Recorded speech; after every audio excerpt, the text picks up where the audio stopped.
अब्बू जी एक मिनट इधर आयो। अज दी वीडियो जी अब्बू जी दे नाल चंद लैना मेरियां स्पैशल लिखियां। कहंदा कि हर थां जेड़ा नाल खलोता दिता नहीं कदे मैनू धोखा, मैनू जग ते ऐश कराई आप भावें होया औखा। कि मैनू जग ते ऐश कराई आप भावें होया औखा। ते लख कर ली तरक्की दुनिया, किंज कोई इहदे प्यार नू नापो।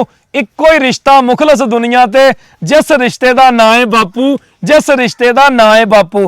ते उम्र मेरी दा हिसाब ना ला, मैं किन्ने खादे धक्के वेख, अपने कच्चे ढाह नहीं लईदे, कमलिया लोकां दे पक्के वेख। ते औखे वेले कोई कम नहीं आंदा, अजमा के भावें सके वेख।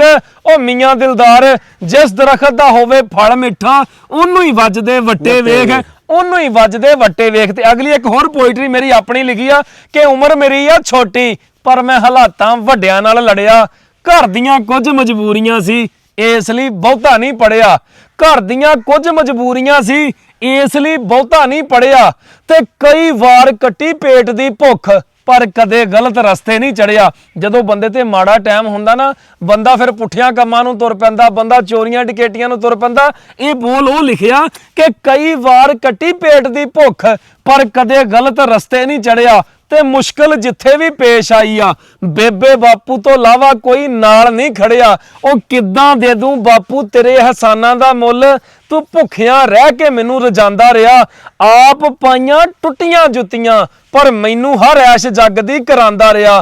ते लख खवालो दुनिया नू भवें, आखिर अपना घर ही काम आंदा। ओ मियां दिलदार, उन्ना चिर किसे शै दी टेंशन नहीं हुंदी, जिन्ना चिर सिर ते बापू जिउंदा, जिन्ना चिर सिर ते बापू जिउंदा।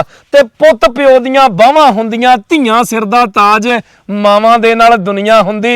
बापू सिर ते राज, बापू सिर ते राज। ते राज वाकई ही मां प्यो दे सिर ते हुंदा। ते ये मेरियां गल्लां अपनियां लिखियां उन्हां लोगां लई पैगाम आ कि जिहड़ा बंदा अपने वालदैन दी कदर करदा, रब ओनू इस जहाने भी ते रब अगले जहाने भी ओनू रंग ला दिंदा।